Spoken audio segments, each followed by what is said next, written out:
Portanto, mais uma vez, não dá para dizer de que a esquerda só chegou ao poder com Jango em 1961. Na verdade, continuou. E essa eleição do Juscelino foi particularmente importante porque ele herdou os planos de aceleração do crescimento brasileiro. Ele foi eleito com um plano de metas e, por incrível que pareça, cumpriu todas. Inclusive, construiu uma nova capital federal, que é hoje Brasília, com prazo comparativamente curtíssimo, alguma coisa como 4 anos, e a capital foi, de fato, inaugurada, né? Não estava perfeitamente funcionante, mas eu diria de que a pretensão do Juscelino em dizer que ele fez o Brasil avançar 50 anos em 5, tem base. Não é pura demagogia, não, tem base. Uma observação que talvez valha a pena também fazer é que o salário mínimo atingiu, sobre Juscelino, o mais alto nível real, ou seja, descontando o aumento do custo de vida. Foi nos anos de Juscelino que o salário mínimo chegou ao auge, nos governos seguintes ele não chegou a acompanhar a inflação. Então, o ministro de Getúlio, que foi afastado pelos militares, volta como vice-presidente e os militares tiveram que engoli-lo. Eu queria chamar a atenção que a democracia brasileira teve esse tempo todo, não só até onde eu estou agora, que é Juscelino, mas para frente e para trás, ameaçado pelos militares. Houve diferentes tentativas de depor o Juscelino.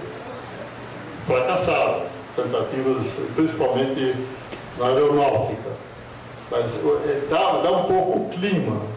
O clima era de que aquilo que, digamos, a imprensa mais conservadora, a UDN em particular, considerava ilegítimo, porque tinha havido uma ditadura, e houve mesmo, do Estado Novo, era alguma coisa que, digamos assim, ameaçava as vitórias daqueles que efetivamente levaram o país a uma ditadura num certo momento, mas depois também o redemocratizaram e continuaram, de alguma maneira, representativos dos interesses da classe trabalhadora. Estou falando um pouco agora como ex-sindicalista. Militei nos metalúrgicos, fui um dos dirigentes dessa greve até ir para a universidade em 56, e tenho profunda convicção de que aquele movimento operário, principalmente liderado pelo Partido Comunista, ao qual eu não pertenci, mas que ele tinha uma forte raiz getulista, mesmo depois da morte de Getúlio. João Goulart aparece, portanto, como herdeiro de Getúlio. E na eleição de 1960, ou seja, pós-Juscelino, o ministro da guerra de Juscelino é o candidato, o general Lott, e o grande mérito do Lott era ter impedido que houvesse um golpe contra o Juscelino. Como general, como ministro da guerra, ele efetivamente preservou a legalidade democrática no país, e seu candidato a vice-presidente era da UDN, Milton Campos. O outro candidato era exatamente da UDN, perdão, não era o Lott.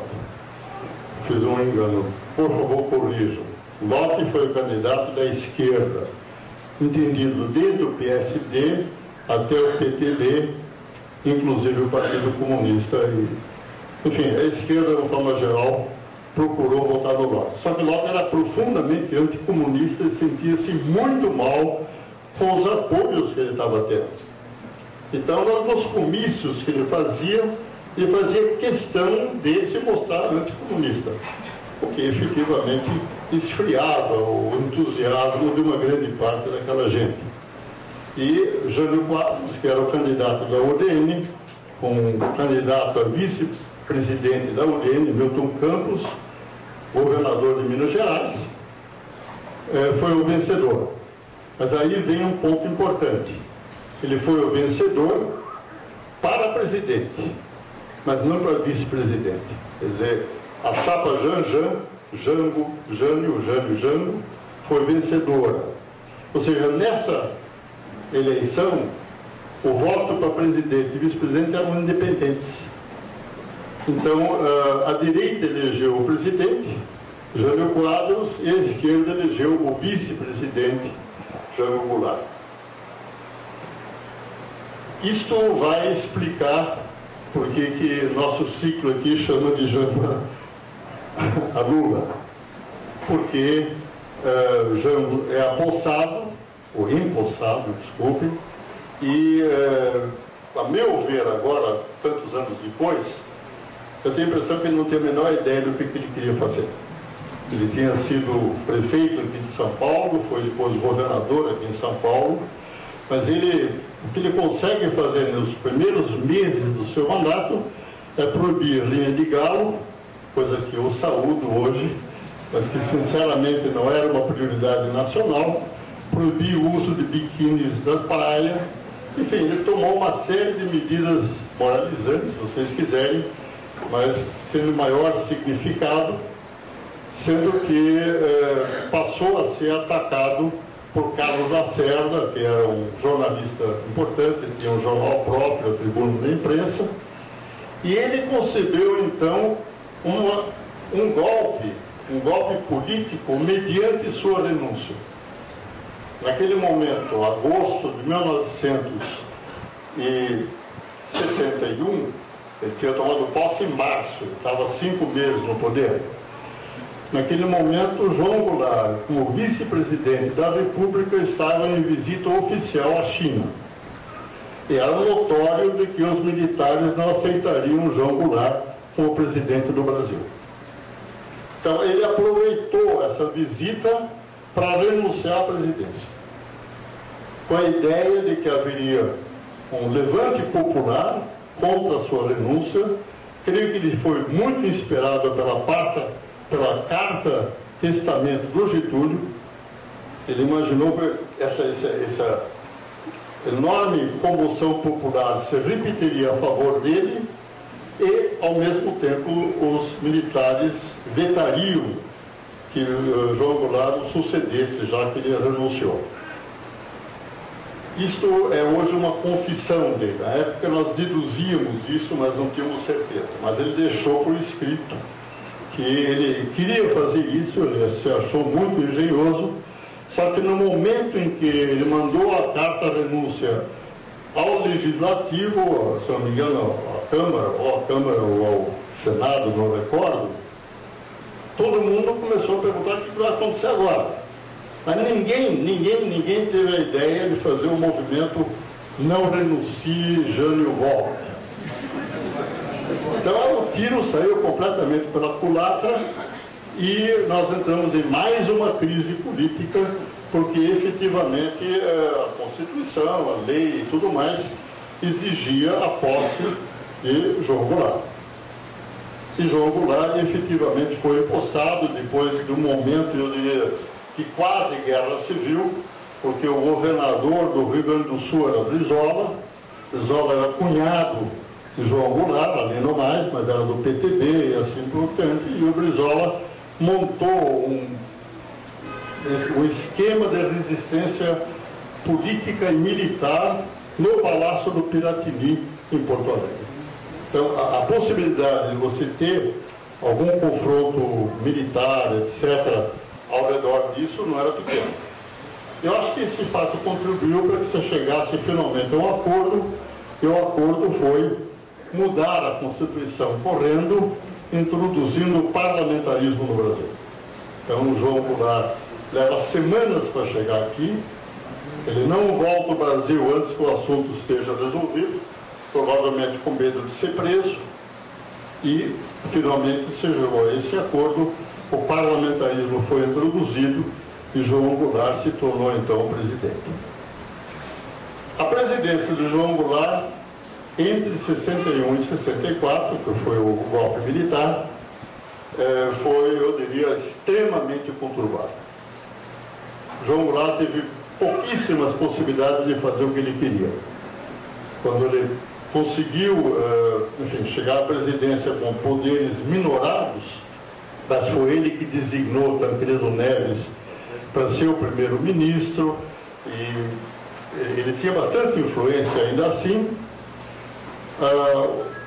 A única coisa importante que ele conseguiu fazer para uma plataforma de esquerda foi regulamentar a remessa de lucros do capital estrangeiro para fora do país.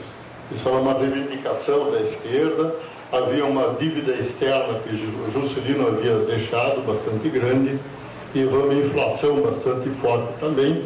A situação econômica era periclitante e ele conseguiu aprovar isso, mas muito pouco mais do que isso.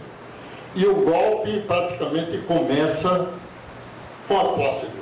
Os militares que de alguma maneira tiveram de se conformar com o arranjo parlamentarista, na verdade não estavam nada conformados. Nem ele estava. Tanto assim que ele conseguiu, em 1963, convocar o referendo, e o referendo rejeitou o parlamentarismo. Outros referendos foram feitos mais adiante nessa história, e de cada vez que o povo brasileiro pôde se manifestar, foi fortemente, por grande maioria, contra o parlamentarismo.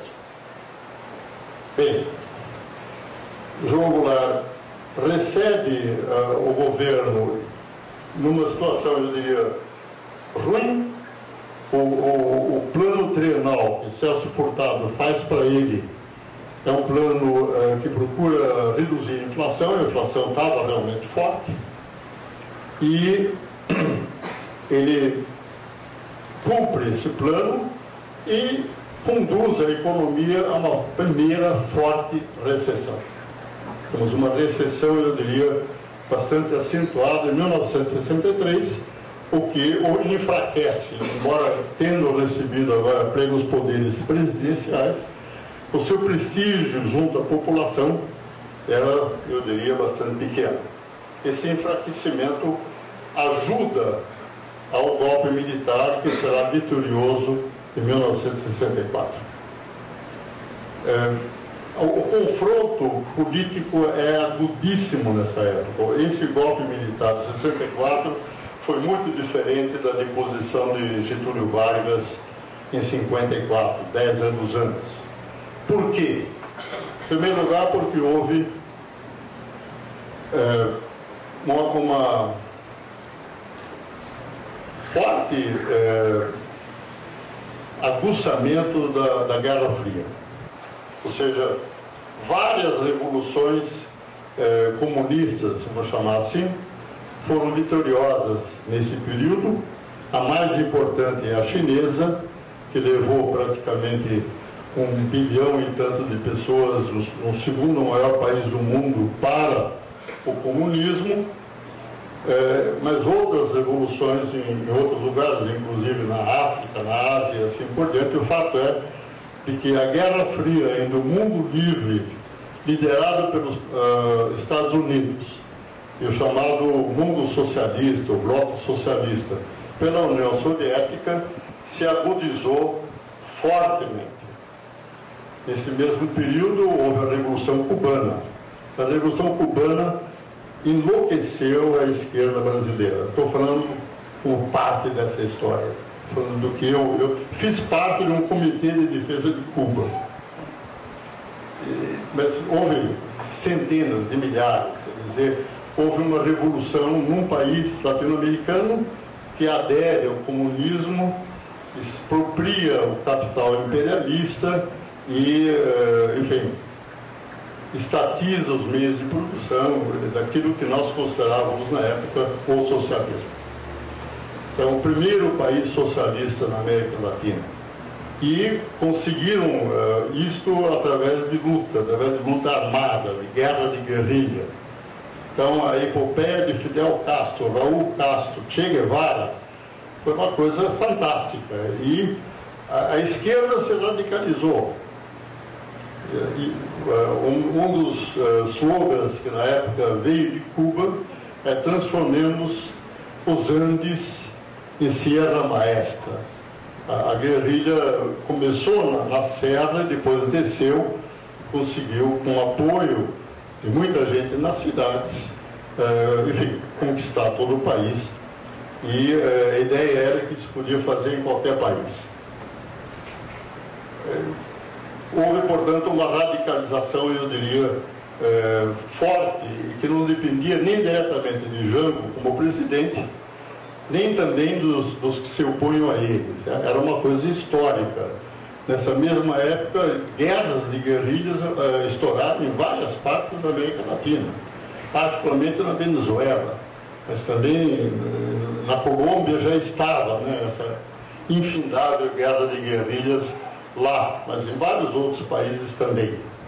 Então a ideia de você promover o socialismo tomando o poder pela força, tornou-se uma posição, eu diria, bastante popular e muito apoio na esquerda.